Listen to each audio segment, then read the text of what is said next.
ശ്രീ അനിൽ വിളയിൽ, ഇപ്പോൾ കേരളം ചർച്ച ചെയ്യുന്ന ഏറ്റവും പുതിയൊരു വാർത്ത, നമുക്കറിയാം കുംഭമേളയിലെ ഒരു താരമായി മാറിയ മൊണാലിസ അവർ ഇപ്പോൾ തിരുവനന്തപുരത്ത് എത്തിയിരിക്കുകയാണ്. തിരുവനന്തപുരത്ത് CPM നേതാക്കളുടെ സാന്നിധ്യത്തിൽ വിവാഹിതരാകുകയാണ്. അതും മറ്റൊരു സമുദായത്തിൽപ്പെട്ട ഒരാളാണ് വരൻ. അപ്പോൾ ഈ ഒരു സാഹചര്യത്തിൽ കേരളത്തിൽ ലവ് ജിഹാദ് ഉണ്ട് ഇല്ല എന്നുള്ള തർക്കം കഴിഞ്ഞ കുറേ കാലമായി നടക്കുന്നുണ്ട്. VSPയുടെ വക്താവ് എന്നുള്ള നിലയിൽ അങ്ങേക്ക് എന്താണ് ഈ ഒരു വിഷയത്തിൽ ഇപ്പോൾ പ്രതികരിക്കാനുള്ളത്? ഇപ്പോൾ നമ്മുടെ ഈ ചർച്ച നടക്കുമ്പോൾ കേരളത്തിലെ എല്ലാ ദൃശ്യമാധ്യമങ്ങളിലും എല്ലാ യൂട്യൂബ് മാധ്യമങ്ങളിലും ഒക്കെ ചർച്ച ചെയ്യുന്ന വിഷയമാണ് മൊണാലിസ എന്ന് പറയുന്ന ഹിന്ദു കുട്ടിയുടെ വിവാഹവുമായി ബന്ധപ്പെട്ട്. നമ്മൾ നോക്കണം, ഈ കേരളം എന്ന് പറയുന്ന സ്ഥലം ഇത്തരത്തിലുള്ള എല്ലാത്തിന്റെയും വിളനിലമായി മാറിയിരിക്കുകയാണ്. എല്ലാ തീവ്രവാദി പ്രവർത്തനങ്ങളും താങ്കൾ ചോദിച്ചതുപോലെ തന്നെ ലവ് ജിഹാദ് ഉൾപ്പെടെ കുറെ നാളിന് മുമ്പ് ഇതേപോലൊരു സമാന സാഹചര്യം ഉണ്ടായി. ഉത്തരേന്ത്യയിൽ നിന്ന് 2 കവിതാക്കൾ ഓടി വന്ന് കേരളത്തിലെ സംസ്ഥാന സർക്കാരിന്റെ സഹായത്തോടു കൂടി വിവാഹം കഴിച്ച ഒരു കാര്യം ഉണ്ടായിട്ടുണ്ട്. ഞാനൊരു കാര്യം ഉറപ്പു പറയാം, കേരളത്തിൽ ലവ് ജിഹാദ് ഇല്ല.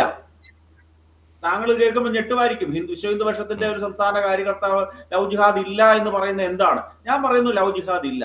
ലവ് എന്ന് വെച്ചാൽ പ്രേമമാണ്. പ്രേമം എന്ന് വെച്ചാൽ ദിവ്യമായ ഒരു അവസ്ഥയാണ്. അതിനകത്ത് ജാതിയോ മതമോ ഒന്നുമില്ല.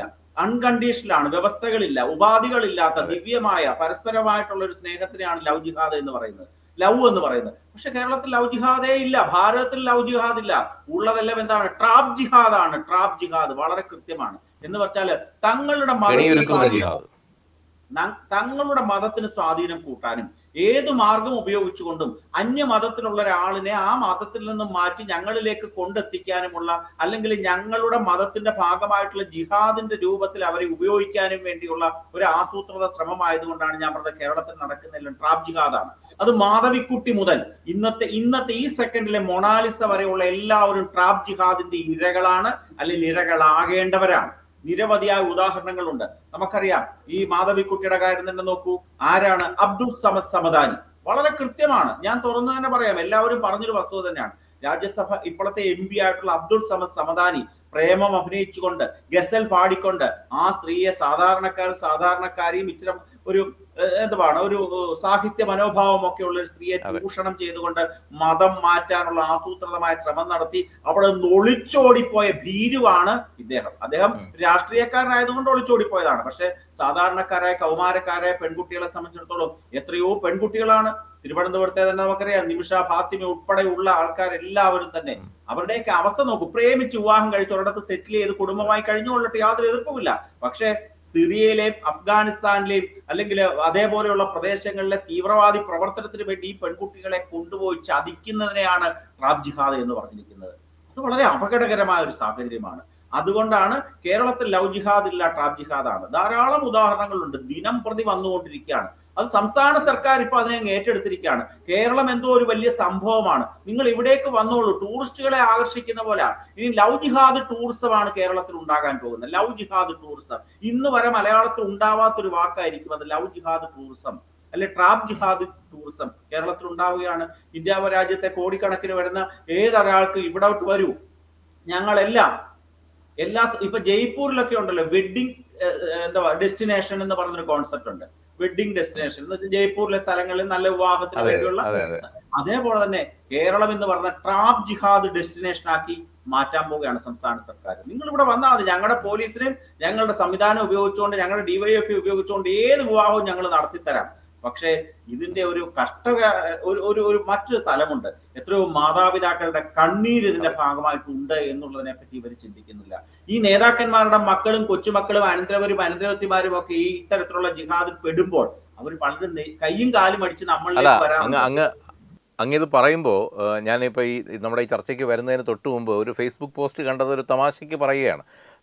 അങ്ങനെ നോക്കുകയാണെങ്കിൽ അങ്ങ് ഈ പറഞ്ഞ ട്രാപ്പ് ജിഹാദിൻ്റെ ഏറ്റവും വലിയ ഇര ഇന്ന് നമ്മുടെ സംസ്ഥാനം ഭരിക്കുന്ന മുഖ്യമന്ത്രിയാണ്. കാര്യം അദ്ദേഹത്തിന് സ്വതന്ത്രമായി ഒന്നും ചെയ്യാനുള്ള ഒരു അധികാരമില്ല. ഇന്ന് പ്രധാനമന്ത്രി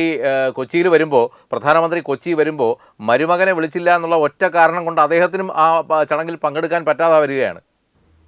കറക്റ്റാണ്. പക്ഷെ അതിന് വേറൊരു തലമുണ്ട്. ഈ മുഖ്യമന്ത്രിയുടെ മരുമോന്റെ വിവാഹം കഴിഞ്ഞ സമയത്ത് മുസ്ലിം പണ്ഡിതൻ പറഞ്ഞൊരു കാര്യമുണ്ട്, വ്യഭിചാരം എന്ന വാക്കാ പറഞ്ഞത്. നാളെ ഇതുവരെ പിണറായി ഒരു കേസെടുപ്പിച്ചിട്ടില്ല ആ മുസ്ലിം പണ്ഡിതനെതിരെ. ഈ അതേ സാഹചര്യമാണ് ഇന്ന് അദ്ദേഹത്തിന്റെ വീട്ടിൽ തന്നെ ഇത് ഉണ്ടായിട്ടുണ്ട്.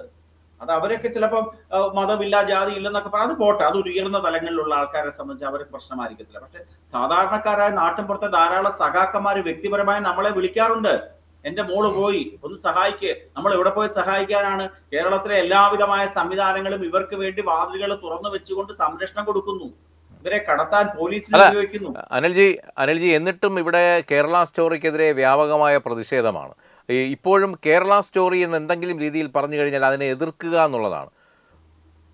അതെ, ദ ഗ്രേറ്റ് ഇന്ത്യൻ കിച്ചൺ എന്നൊക്കെ പേര് വന്നപ്പോൾ യാതൊരു എതിർപ്പും ആർക്കും ഇല്ലായിരുന്നു. കേരള സ്റ്റോറിയുടെ 2ാം ഭാഗമല്ലേ വന്നുള്ളൂ. ഇനിയും കേരളത്തിൽ ഒരു 200 ഭാഗങ്ങൾ വരാനുള്ള കഥകൾ ബാക്കി കിടക്കുകയാണ്.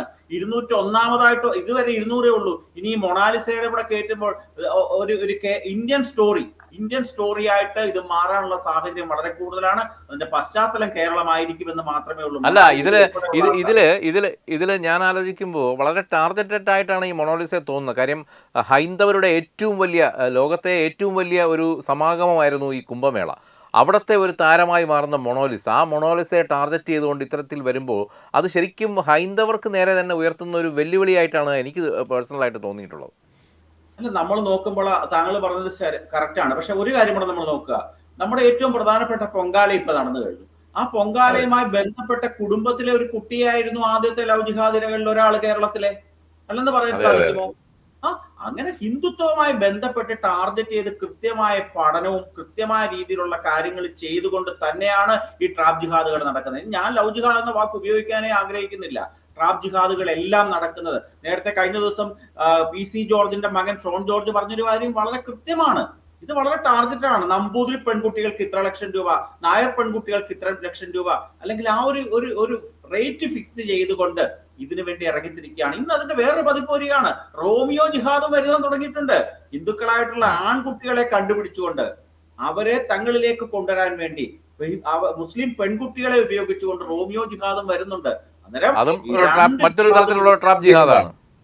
അതെ, അതൊക്കെ തന്നെ നമ്മൾ വളരെ ശ്രദ്ധിക്കേണ്ടതാണ്. കേരളം എല്ലാവിധമായിട്ടുള്ള മോശം പ്രത്യേകതകളുടെയും ഒരു തലസ്ഥാനമായി അല്ലെങ്കിൽ പ്രഭവ കേന്ദ്രമായി മാറിയിരിക്കുകയാണ്. തീവ്രവാദി പ്രവർത്തനങ്ങൾ, ലോകത്ത് എവിടെ തീവ്രവാദി പ്രവർത്തനം ഉണ്ടായാലും ഒരു മലയാളിയുടെ സാന്നിധ്യം വളരെ കൃത്യമാണ്. അത് ന്യൂസിലാൻഡിലായാലും ശ്രീലങ്കയിലായാലും.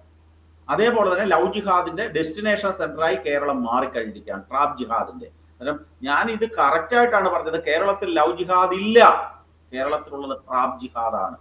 ആ ലവിന്റെ പറയുന്ന ആ വാക്കിന്റെ പ്രസക്തി നമ്മൾ വളരെ വലുതാണ്, അത് കൊടുക്കണം. ഓക്കെ, എന്തായാലും ഈ വിഷയത്തിൽ പ്രതികരിച്ചതിന് വളരെയധികം നന്ദി ശ്രീ അനിൽ വിളയിൽ. നമസ്കാരം. Brought you by Kerala AIDS control society. HIV AIDS സംബന്ധമായ സംശയങ്ങൾക്ക് 1097 എന്ന 24 മണിക്കൂറും പ്രവർത്തിക്കുന്ന ടോൾ ഫ്രീ നമ്പറിലേക്ക് വിളിക്കുക. വാട്സാപ്പിലും ഫേസ്ബുക്കിലും ഒക്കെ സ്റ്റാറ്റസ് അപ്ഡേറ്റ് ചെയ്യാറുണ്ടല്ലോ. HIV സ്റ്റാറ്റസോ HIV പിടിപെടാനുള്ള സാഹചര്യങ്ങളിൽ കൂടി അറിഞ്ഞോ അറിയാതെയോ കടന്നു പോയിട്ടുണ്ടാവാം. എന്ത് തന്നെയായാലും മുൻകൂട്ടി പരിശോധിച്ച് HIV സ്റ്റാറ്റസ് അറിയൂ. സൗജന്യ HIV പരിശോധനയും കൗൺസിലിങ്ങും ആരോഗ്യ കേന്ദ്രങ്ങളിൽ പ്രവർത്തിക്കുന്ന ICTC അഥവാ ജ്യോതിസ് കേന്ദ്രങ്ങളെ സമീപിക്കുക. നിങ്ങളുടെ സ്റ്റാറ്റസ് എന്തായാലും വിവരങ്ങൾ രഹസ്യമായി സൂക്ഷിക്കുന്നതായിരിക്കും.